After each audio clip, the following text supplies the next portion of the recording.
जब 2013 में भारतीय जनता पार्टी ने मुझे प्रधानमंत्री पद के उम्मीदवार के रूप में निश्चित किया तो मैंने सबसे पहला काम किया था रायगढ़ के किले पर जाकर के छत्रपति शिवाजी महाराज की समाधि के सामने बैठ करके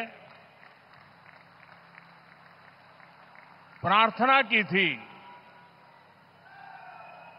एक भक्त अपने आराध्य देव को जिस प्रकार से प्रार्थना करता है उसे भक्ति भाव से आशीर्वाद लेकर के मैंने राष्ट्र सेवा की एक नई यात्रा का आरंभ किया था।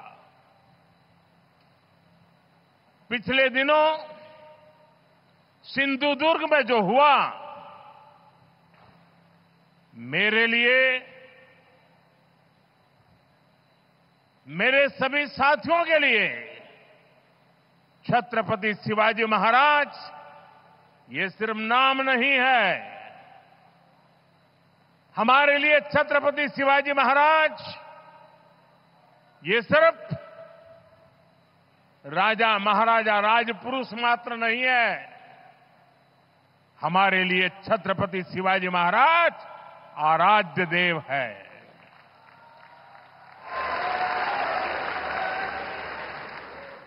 और मैं आज सर झुका करके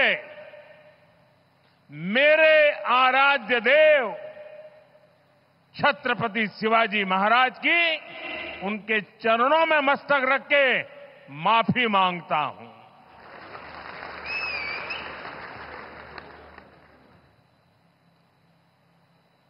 हमारे संस्कार अलग है।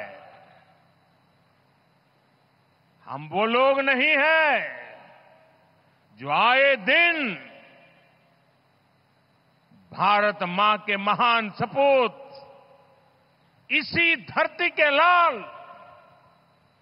वीर सावरकर को अनाप शनाप गालियां देते रहते हैं, अपमानित करते रहते हैं, देशभक्तों की भावनाओं को कुचलते हैं। उसके बावजूद भी वीर सावरकर को गालियां देने के बावजूद भी माफी मांगने को जो तैयार नहीं है, अदालतों में जाकर के लड़ाई लड़ने को तैयार है, लेकिन इतने बड़े महान सपूत का अपमान करके जिनको पश्चाताप नहीं होता है, महाराष्ट्र की जनता उनके संस्कार को अब जान ले। और ये हमारे संस्कार है कि इस धरती पर आते ही आज मैंने पहला काम मेरे आराध्य देव छत्रपति शिवाजी महाराज में उनके चरणों में सर झुका करके क्षमा मांगने का कर रहा हूं। और इतना ही नहीं, जो लोग छत्रपति शिवाजी महाराज को अपने आराध्य देव मानते हैं, उनके दिल को जो गहरी चोट पहुंची है, मैं ऐसे आराध्य देव की पूजा करने वालों को भी उनकी भी सर झुका करके क्षमा मांगता हूं।